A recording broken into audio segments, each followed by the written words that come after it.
Hey guys, this is Ashish and you are watching banking type. दोस्तों, आपको एक ऐसा बैंक अकाउंट की तलाश है जो जीरो बैलेंस हो और बिना किसी मिनिमम बैलेंस का चिंता और पूरा ऑनलाइन ओपन हो सके। तो दोस्तों, आज की इस वीडियो में हम बात करेंगे union bank zero balance account के बारे में। और आज की इस वीडियो में हम बात करेंगे क्या एलिजिबिलिटी है, क्या बेनिफिट है और कौन कौन से डॉक्यूमेंट लगेंगे आपको यह अकाउंट खोलने के लिए। सब कुछ डिटेल में कवर करेंगे। वीडियो को पूरा देखिए, क्योंकि एक भी स्टेप मिस किया तो बाद में दिक्कत हो सकती है। अगर वीडियो अच्छी लगी तो वीडियो को लाइक करें और चैनल को सब्सक्राइब करना ना भूलें।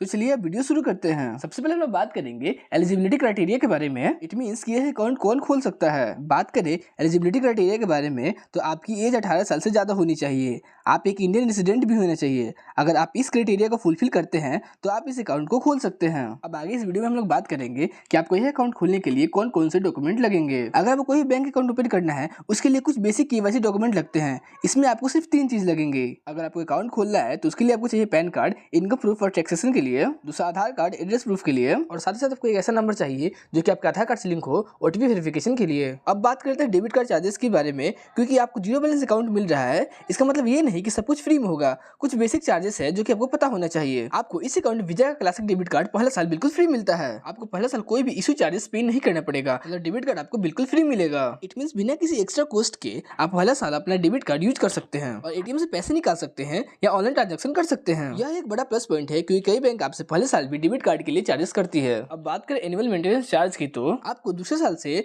RS 200 plus GST per year maintenance charge पे करना पड़ेगा। अगर देखा जाए तो यह एक स्टैंडर्ड चार्ज है जो ऑलमोस्ट हर बैंक लेती है। तो अगर आप रेगुलर बैंकिंग करते हैं तो यह कोई बड़ा इशू नहीं है। अब बात करते हैं कार्ड रिप्लेसमेंट चार्जेस के बारे में। अगर कभी आपका डेबिट कार्ड खो जाए, डैमेज हो जाए या फिर आपको नया पिन के साथ रिप्लेसमेंट चाहिए तो वहाँ पे आपको RS 150 प्लस GST चार्जेस पे करने पड़ेंगे। तो कार्ड को संभाल कर रखो वरना आपको एक्स्ट्रा पैसे देने पड़ेंगे। अब हम लोग बात करने वाले कार्ड अपग्रेड चार्जेस के बारे में। अगर आपको basic visa classic debit card से प्रीमियम कार्ड लेना है तो आपको वहाँ पे 100 रुपए प्लस GST पे करना पड़ेगा। इट मींस अगर आपको और ज्यादा फीचर चाहिए तो आपको वहाँ पे थोड़ा इन्वेस्ट करना पड़ेगा। अब आगे इस वीडियो में हम लोग बात करने वाले हैं इस अकाउंट के बेनिफिट्स के बारे में। बात करें बेनिफिट्स के बारे में तो आपको इस अकाउंट में जीरो बैलेंस का फैसिलिटी मिल जाता है। जी हाँ, इसमें आपको कोई भी मिनिमम बैलेंस मेंटेन नहीं करना पड़ता है। इट मींस अगर आपके अकाउंट में 1 भी रुपए नहीं हो तो भी आपको वहाँ पे पेनल्टी का टेंशन नहीं होगा। अब बात करें तो ऑनलाइन अकाउंट ओपनिंग का, आप घर बैठे ही मोबाइल या लैपटॉप से इजिली ऑनलाइन अकाउंट ओपन कर सकते हैं। कोई ब्रांच जाने का जरूरत नहीं है। और साथ ही साथ आपको इस अकाउंट में नेट बैंकिंग और मोबाइल बैंकिंग दोनों का ही ऑप्शन मिल जाता है। और इनका मोबाइल है वीओम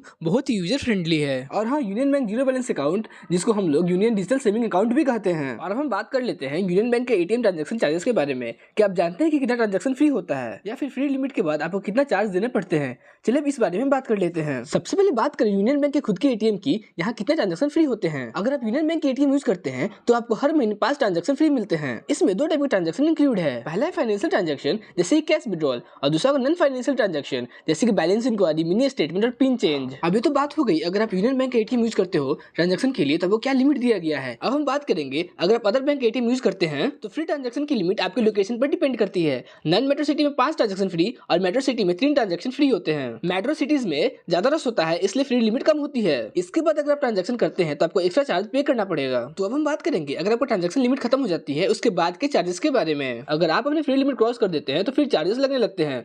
फाइनेंशियल ट्रांजैक्शन के लिए 21 रुपए प्लस GST और नॉन फाइनेंशियल ट्रांजैक्शन के लिए 8 रुपए प्लस GST पे करना पड़ेगा। मतलब अगर आप सोच रहे हैं बार बार बैलेंस चेक करना तो ये फ्री नहीं है, समझदारी से ट्रांजैक्शन करें। इसके अलावा अब हम सब बात कर ले इंटरनेशनल एटीएम चार्जेस के बारे में। तो अगर आप इंडिया के बाहर इंटरनेशनल एटीएम यूज करते हैं तो चार्जेस और भी ज्यादा होते हैं। पैसे निकालने के लिए 125 प्लस GST और नॉन फाइनेंशियल ट्रांजैक्शन के लिए 35 प्लस GST आपको पे करना पड़ेगा।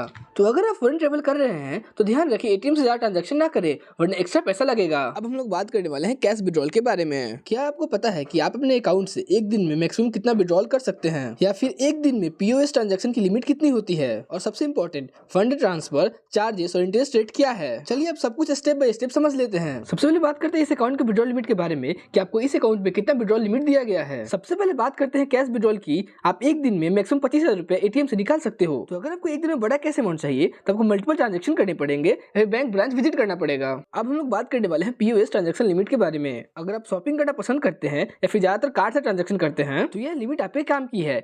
POS ट्रांजैक्शन की डेली लिमिट 50,000 है, यानी कि आप एक दिन में 50,000 तक पेमेंट अपने डेबिट कार्ड से कर सकते हैं। तो बिना कैश कैरी किए भी बड़े बड़े खर्चे आप आराम से कर सकते हैं। ये तो सारी बातें हो गई POS ट्रांजैक्शन लिमिट के बारे में।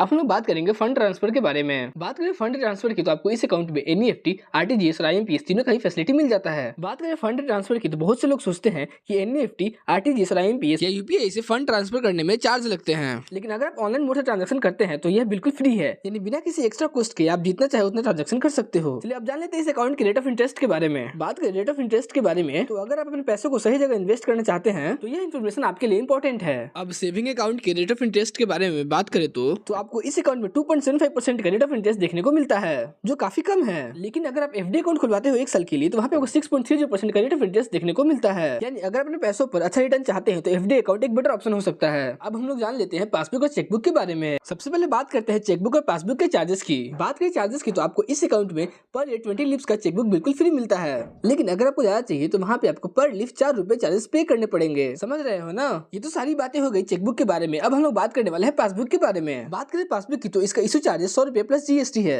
लेकिन अगर आप बैंक स्टेटमेंट ईमेल पे मंगवाते हो तो वो बिल्कुल फ्री है। अब आता है सबसे बड़ा ट्विस्ट, हिडन चार्जेस। सुन के शौक मत हो जाना। बात करें अकाउंट क्लोजर की तो अगर आप 14 दिन के अंदर अकाउंट क्लोज करते हो तो फ्री है। लेकिन अगर 15 दिन और 1 साल के अंदर क्लोज करते हो तो वहाँ पे आपको 500 प्लस जीएसटी भरना पड़ेगा। अगर आप ये सोच रहे हो कि मैं अकाउंट खोल लूँ उसके बाद 1 महीना यूज करके उसे बंद कर दूं तो वहाँ पे आपको 500 प्लस जीएसटी पे करना पड़ेगा। बात करें एसएमएस चार्जेस की तो वहाँ पे आपको हर 3 महीने में 15 रुपए पे करना पड़ेगा, यानी साल का 60 रुपया। तो दोस्तों union bank zero balance account beneficial है, लेकिन साथ ही हिडन चार्जेस भी हैं। अगर आपको यह चार्जेस अवॉइड करनी है तो सिर्फ ईमेल स्टेटमेंट का यूज करें और चेक बुक वाइजली यूज करें। तो दोस्तों ये थी union bank zero balance account के बारे में सारी बातें। यहाँ पे मैंने आपको अच्छे से सब कुछ समझा दिया है ताकि आपको अकाउंट खोलने में कोई भी प्रॉब्लम ना हो। अगर आपको यह वीडियो इन्फॉर्मेटिव लगी हो तो लाइक जरूर करें, अपने दोस्तों के साथ शेयर करें और ऐसे ही बैंकिंग अपडेट्स के लिए हमारे चैनल को सब्सक्राइब करें। मिलते हैं नेक्स्ट वीडियो में, तब तक के लिए हैप्पी बैंकिंग।